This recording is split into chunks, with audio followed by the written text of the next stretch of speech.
जिस हल्के से मेरा ताल्लुक है, यकीन जाने कि इस तरक्की याफ्ता दौर में भी अगर बर्फ पड़ जाए तो मेरे ख्याल में फिर 3 महीने वहाँ से लोग नहीं निकल सकते।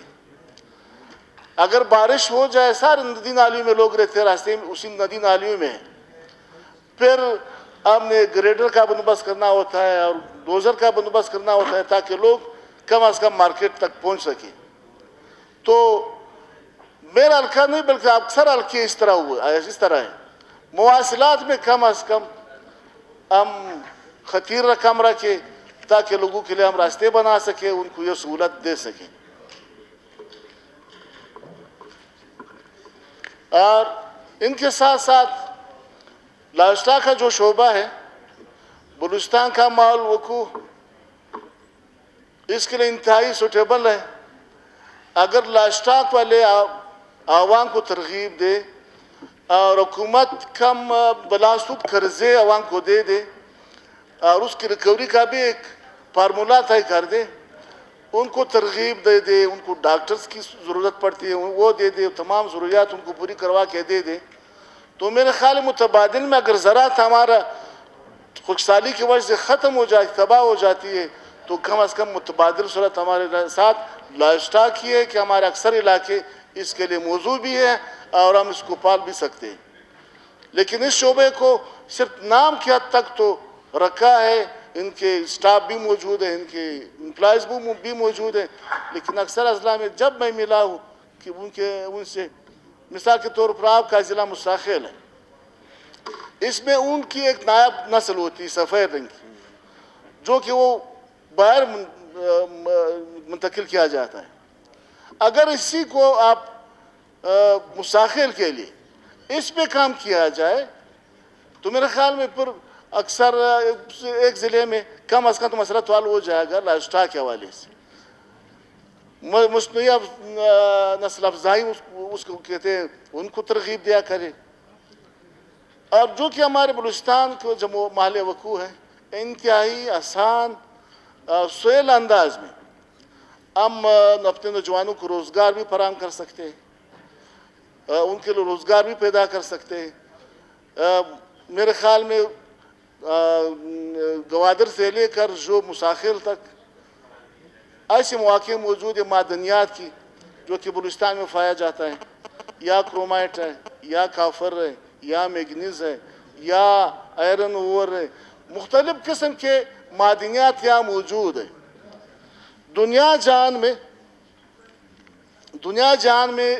हुकूमत मादनियात या माइन ओनर्स की वो खुद सरपरस्ती किया करते हैं, जो रिक्वायर्ड मशीनरी है या पैसों तक वो दिया करते हैं, अप्रोचेड रोड उनको बनाए जाते हैं, बिजली तक उनके यहाँ पहुँचाया जाता है जहाँ माइनिंग होती है।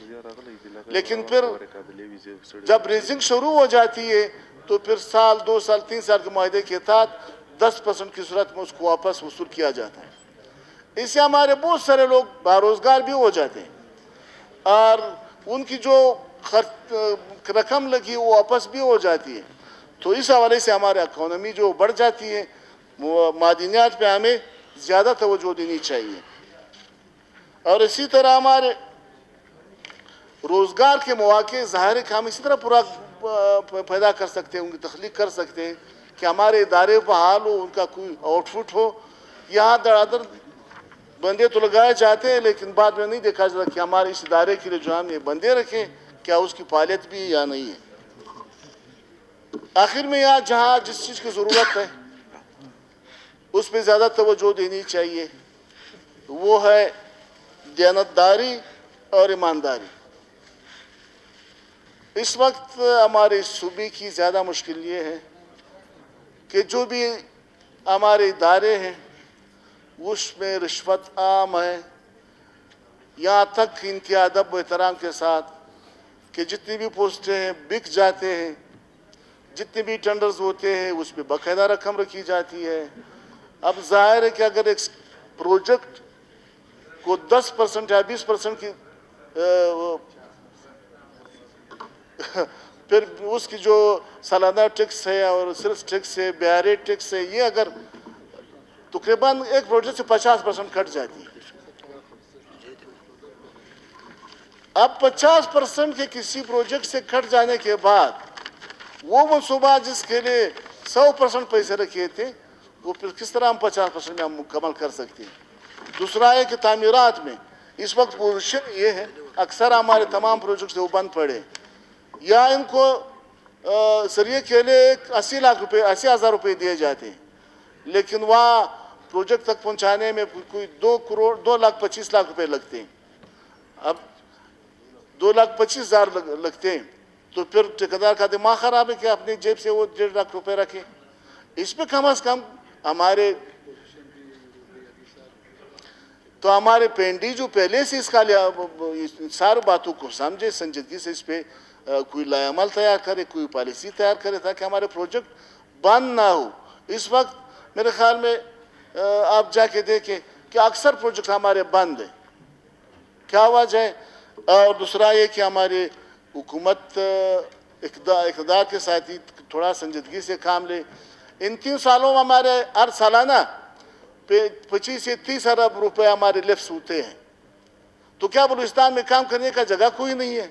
क्या हम इतने तरीके याफ्ता है कि आप पैसे लगाने का हमें मौका नहीं मिलता? तो इस पर संजीदगी से कम हमारे पैसे क्यों ज़ाया हो रहे हैं? मेरे ख्याल में अगर हिसाब किया जाए इन 3-4 सालों में पता नहीं कितने अरब रुपए हमारे ज़ाया हो चुके हैं। इस पर तवज्जो देनी चाहिए ताकि बर वक्त ये मनसूबाबंदी हो और इसके साथ साथ हमारे पैसे खर्च भी हो। तो प्री बजट इजलास का माना ये होता है कि हम पहले मनसूबाबंदी करें, जैसा ही नया साल शुरू होता है हम पूरी तौर पर अमल करें। तो आप मेरे ख्याल में इस वक्त भी 1 क्वार्टर रह गया, लेकिन हमारे पास DP के 30% भी काम नहीं हुआ। आजान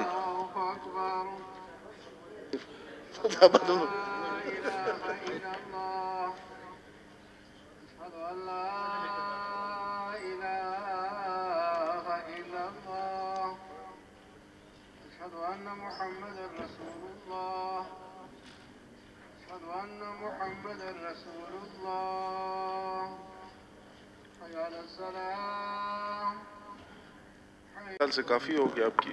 सिर्फ एक ज़रूरी बात करनी है, वो ये कि नया हुकूमत के लिए हमारी ये ख्वाहिश थी कि कम से कम यहाँ गुड गवर्नेंस होगी। पिछले 3 सालों में जब भी हमारा इजलास हुआ है कोई एक सेशन ऐसा नहीं रहा कि हमारे गेट पे लोग ना बैठे हों। वही तसलसल अब भी जारी है। तो सीएम साहब से और उनकी पूरी टीम से हमारी गुजारिश ये है कि आज भी लोग बैठे। पूरा क्वेटा, जहाँ में एक छोटा सा शहर, अगर वो किसी चौक पे बैठ जाते पूरा क्वेटा बंद हो जाता है। लिहाजा इसका पूरा नोटिस लिया जाए, ये आवाम को जो अजियत मिल रही है उनको छुटकारा हासिल हो। और इसी तरह कम्युनिटी असातिज़ा के धरने का कोई 10वां रोज़ जारी है, बल्कि 12वां रोज़ जारी है। उनके साथ हुकूमत ने उसी वक्त जो उन लोगों ने हड़ताल किया हुआ था, कमिटमेंट किया है, उनके साथ उनके कुछ मुतालिबात हैं, उनको माने हैं। तो लिहाजा उनका भी जो जिनके साथ मायदे किए गए, उनके साथ वादे किए गए वो पूरी किए जाए। और साथ साथ इस बजट की तैयारी में जो कि वो अर्जी टीचर्स थे उनको रेगुलर करने के लिए जो बजट में उसके लिए रकम रखी जाए ताकि बाद में हमारे लिए कोई मसला ना हो। शुक्रिया जी। शुक्रिया सिद्दीकी साहब।